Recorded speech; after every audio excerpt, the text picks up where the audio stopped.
Hey guys, it's Blair here again, live from New York. As you can see, I'm standing at the Grand Central, and also in the background there you can see the Chrysler building. So I'm giving you 2-for-1s on 3 days this week. So yeah, I'm going to drop the accent now, but how did I do? Let me know. I've done alright so far. People have been believing me, so that's good.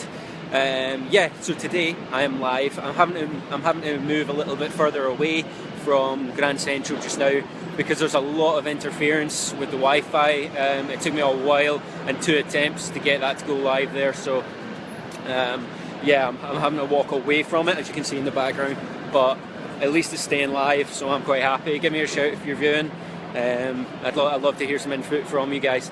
So today is the final time I'm going live as part of the Amy Punishment Week that Angela dished out to me for having far too much fun in New York. I cannot guarantee that I'm not going to continue to have far too much fun, so we might end up with another punishment week. I don't know. But this time I thought what I would do is give you a kind of top 10. I've been here now in New York for just about 2 weeks now, 2 working weeks anyway, and I thought that I'd give you a kind of top 10 of hints and tips that I've found so far from working in New York. So number 1 is when you're planning out your journey, if it involves going through Times Square, add 5 minutes to that journey. The amount of times I've ended up running late, luckily not particularly badly late, but definitely losing time trying to get through Times Square. It's a beautiful, beautiful place, but the locals will tell you people just don't go through it if they can avoid it, because it's a nightmare. Like as you saw, I did a live stream from there. You get attacked by fictional characters. There's so many tourists that stop in front of you to take photos. It's chaos. It's absolutely chaos. So if you do have to go through it to get somewhere, add 5 minutes to your journey just to be safe. It probably won't take you 5 minutes, but just to be safe, add 5 minutes, I would say. Number 2, when you actually arrive in New York, depending on how long you're here for, I would say walk everywhere. Avoid the metro for maybe like the first week of your trip here, because if you want to know the locations, going underground and just arriving places, it's not the most efficient way to learn the geography of a place. So I've found that for the first week I walked absolutely everywhere, and I know just switching hands, and I know that I definitely know the city much better than I thought I would have done because of that. Yesterday was actually the first time I ever used the metro here, and that was to get way uptown to meet a guy, so it was definitely beneficial for me. It's freezing cold today, by the way, so that's why I've got the bonnet on again. Bonnet, so Scottish. Not losing my roots, but yeah, walking everywhere as much as possible until you've got a feel for the city and for where you're going all the time. I mean, the streets are laid out by numbers, and the avenues as well, so knowing your way about is quite easy, but like you instantly get an idea of where you're going if you know the address, but just so that you know the kind of feels and the atmospheres for all the different places. Sorry if it's quite noisy, it is in the middle of a New York street, but yeah, I would say for the first week, and if you are only here for a week, then you need to get as many meetings in your diary as possible. So metro, knowing the city can come second. So it's all about balancing between time and what you actually want to accomplish here. If you're here for a prolonged period of time like I am, walking everywhere for the first week is definitely something that I would recommend. Third on the list, I would say, is buying a mobile hotspot, or as we would say in the UK, a dongle.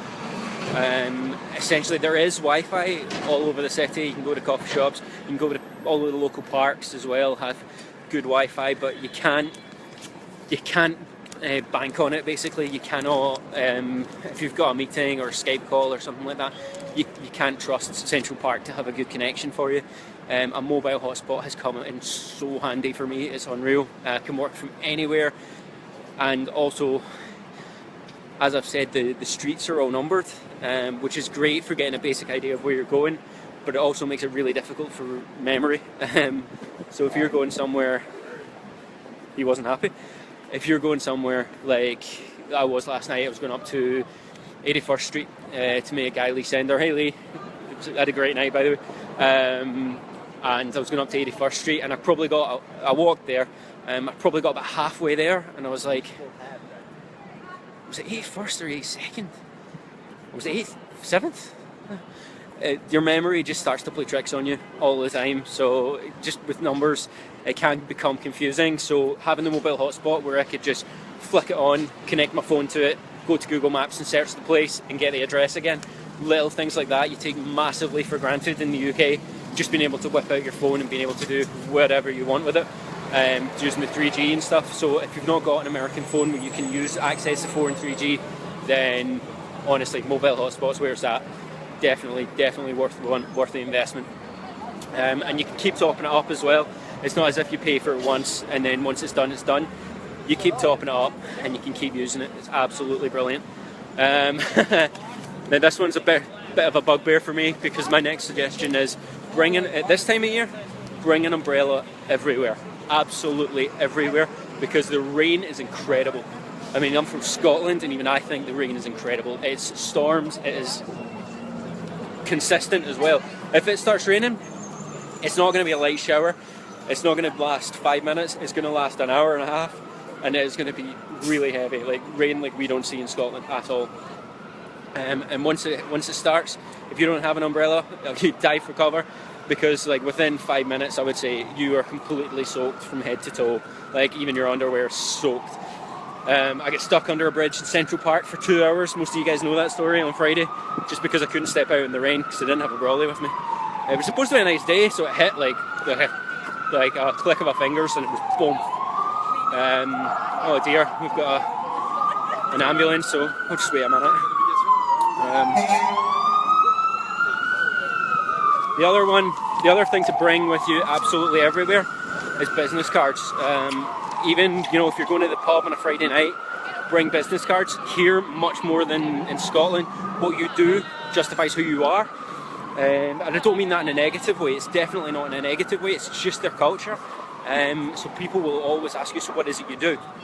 And the amount of people that have incredible jobs that can help you out, that you will meet at 11 o'clock on a Friday night in a bar, an Irish bar, is incredible. The contacts I've made through that is incredible, and I will never ever want to get caught short without having business cards. I bring this with me, which just looks like a wee kind of mobile phone or anything like that, but what it is if I'm opening it up, you can see in there, it's just got my business cards in it, and that has come in so handy. It just takes up zero room in my pockets. You wouldn't even know it was there. I forget that it's there until I need it, and then you wouldn't want to need it and not have it. So definitely get a business card holder, or if you're a female, put them in your purse, because you're going to need them.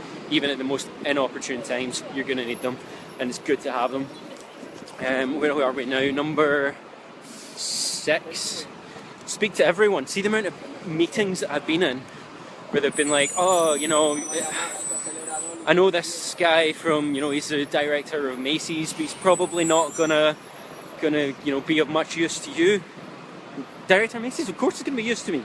You know that old saying where, you know, you don't just sleep with the people you sleep with, you sleep with the people they've slept with before as well. It's the exact same with networking. It's not necessarily the person in front of you that can help you, it's the person that they know. You're tapping into their network. So if they know, you know, the director of Macy's, of course he's going to know people who can help us. He will know everyone in this city. He's a superstar in this city. But yeah, so it's talk to everyone you get the opportunity to talk to. Don't turn it down because you don't think they're going to be, you know, of use to you. Because you see that happen in every city. It happens in Glasgow, it happens in Edinburgh. People are like, oh, I don't know if he's going to be... But it's who they know. Tap into every network that you can. And the more people you know, the more access you've got to people. I cannot stress that highly enough. Now, we're coming on to number 7, but as with everything, I've given you a double bill so far with the Chrysler Building in Grand Central, but I'm not just walking aimlessly, I'm walking with purpose. So I'm going to show you a triple bill, seeing as it's Friday. So we are now at Bryant Park, which has incredible places to sit and work, and it's got its own Wi-Fi as well. As I was saying, it cannot always be trusted to be strong enough to do what you want to do. It depends who's using it and what they're using it for, and what time of day it is as well. It seems to be, as you can see, they're in the middle of setting up for the winter village, but it's absolutely beautiful Bryant Park. I've sat here when it was a little bit warmer last week and done some work. It's just a place. So yeah, that's 3. And it just goes to show you as well how close together everything is in New York, in this kind of midtown region. It's, oh, this is new. This is new, I didn't even know this was going to be here. Let's have a look at this. Right, I'm going to turn you back round. They're setting up the ice rink.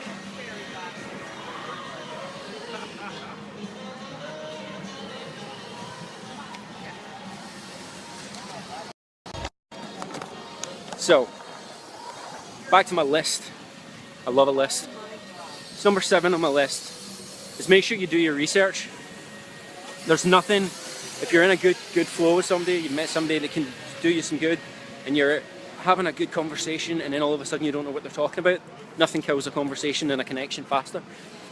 Make sure you do your research. I mean, I'm here, I'm a digital marketing expert, you know, expert, that's pushing it, but ask me about the algorithm that's deciding what comes up on your Facebook feed and what gets skipped.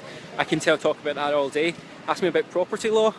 I don't know the thing, it's not my area, but I'm here and I'm meeting property experts, and I mean everyone that I can from real estate here. You know, I had to do my research before I came out here and started having these conversations, because if I didn't, I'm gonna look like an idiot.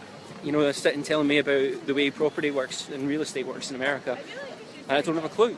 Make sure, no matter what industry and no matter who you're meeting, make sure you do your research, not just about the industries as well, about the area. Know where you're staying, know where the other areas and the outer boroughs of New York as well, and what's happening in the city as well. You know, like the winter village coming up.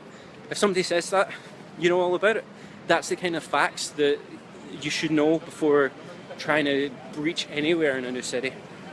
It's really, really important to do your research and know what you're talking about before you go in any meeting.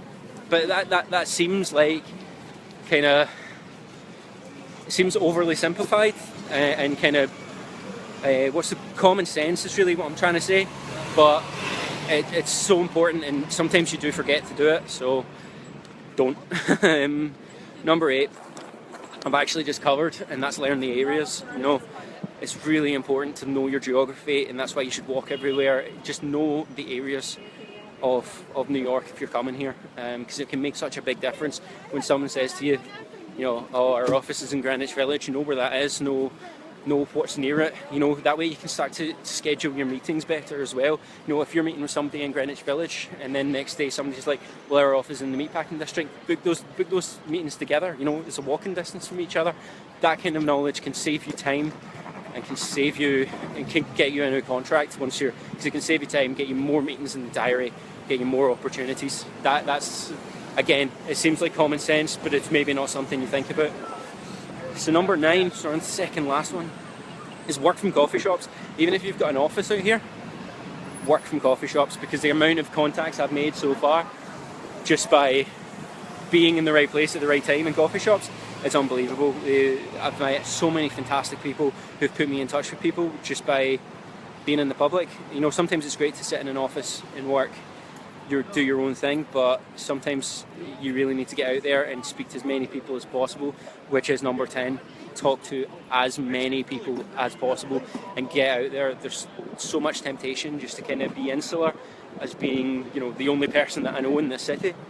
No, I'm going to a bar every night, you know, just to meet people and make contacts and just get sociable. And you know, you've got a unique selling point. You are a foreigner, you're an extranjero. Use that. Use it to your advantage. As soon as people hear the accent, they want to talk to you, they want to learn about what you're here for, how long are you here for, what is it you do, you know, where are you from, what's that like. You have so many conversation starters just out of not being a New Yorker. Use it, and use it as much as possible.